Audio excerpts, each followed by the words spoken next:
اور بخاری شریف جلد ثانی ہم نے پڑھی اپنے استاد حضرت مولانا شیخ عبدالحق اعظمی رحمہ اللہ تعالیٰ سے، جنہوں نے بخاری شریف تقریباً ساری زندگی پڑھائی۔ آخر زمانے میں وہ دارالعلوم دیوبند تشریف لائے تھے اور وہاں وہ پڑھاتے تھے۔ تو جلد اول ہم نے پڑھی حضرت مولانا نصیر احمد خان صاحب سے، اور جلد ثانی ہم نے پڑھی حضرت مولانا شیخ عبدالحق اعظمی رحمہ اللہ تعالیٰ سے۔ یہ دونوں شاگرد تھے حضرت مولانا حسین احمد مدنی نور اللہ برکاتہ تھے۔ یہ دونوں نے بخاری شریف مکمل پڑھی تھی حضرت مولانا سید حسین احمد مدنی نور اللہ برکاتہ سے، اور حضرت مولانا سید حسین احمد مدنی نور اللہ برکاتہ نے دیوبند میں بخاری شریف پڑھنے کے بعد مدینہ شریف میں 18 سال تک مسجد نبوی میں ریاض الجنہ کے اندر حدیث پڑھا،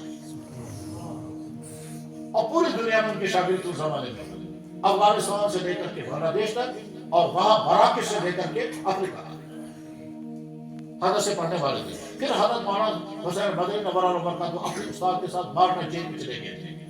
حضرت مولانا حسین مدنی نور اللہ برکاتہ نے بخاری شریف پڑھی تھی اپنے استاد حضرت شیخ الہند مولانا محمود حسن تھے۔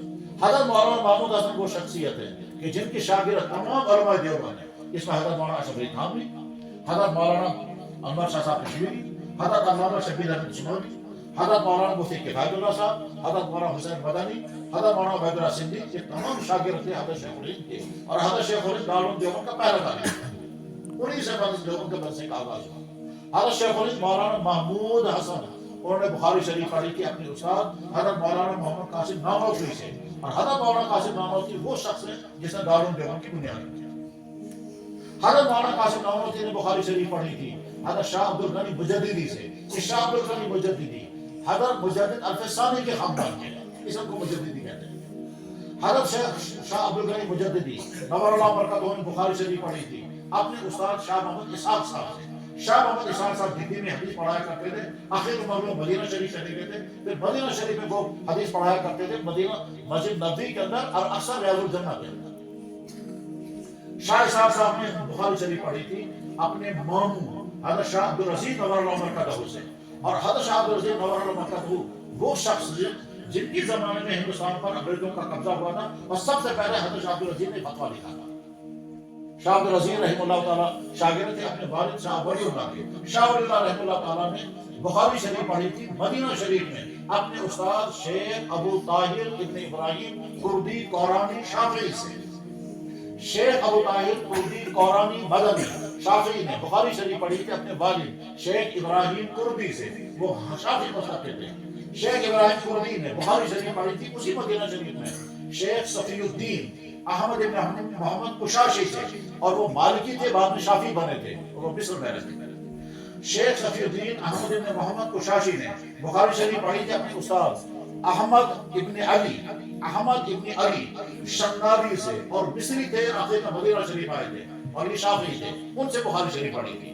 شیخ احمد ابن علی نے بخاری شریف پڑھی تھی شیخ شمس الدین ابن شہاب الدین رملی رحمہ اللہ تعالیٰ سے، اور شیخ شمس الدین ابن شہاب الدین رملی نے بخاری شریف پڑھی تھی شیخ زین الدین زکریا انصاری رحمہ اللہ تعالیٰ سے۔ شیخ زین الدین زکریا انصاری رحمہ اللہ تعالیٰ نے بخاری شریف پڑھی تھی علامہ ابن حجر سے، جن کا نام مبارک احمد ابن علی اسقلانی، اور اسقلان فلسطین کا گاؤں ہے، وہاں کے رہنے والے تھے، اور آخر انہوں نے زندگی گزاری مصر میں، اسے وہ مصری کہلاتے ہیں، علامہ ابن حجر اسقلانی، جنہوں نے بخاری شریف کے سب سے کامیاب اور سب سے مقبول شرح لکھی۔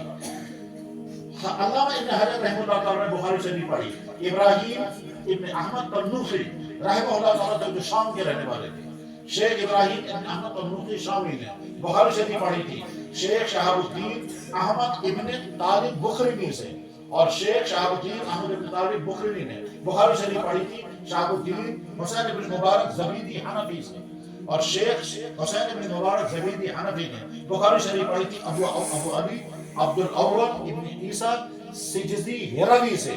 ہیروی اس انسان کو کہتے ہیں جو ہرات کا رہنے والا ہے۔ ہرات وہی شہر ہے جس شہر کا رہنے والا تھا سلطان محمود غزنوی، ہرات کے قریب غزن شہر ہے، وہاں کے رہنے والے تھے۔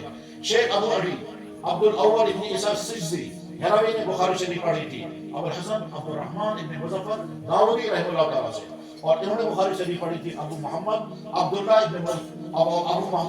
ابن احمد حموی سرخسی رحمہ اللہ تعالیٰ سے، اور حموی سرخسی نے بخاری شریف پڑھی تھی محمد ابن یوسف فرابری سے. فرابر بخارا کے قریب ایک گاؤں ہے, اس گاؤں کے رہنے والا تھا محمد ابن یوسف فرابری, اور محمد ابن یوسف فرابری نے بخاری شریف پڑھی تھی امام بخاری نے. اب امام بخاری رحمہ اللہ تعالیٰ کہتے ہیں میں نے یہ حدیث اپنے استاد احمد بن اشراب سے سنی.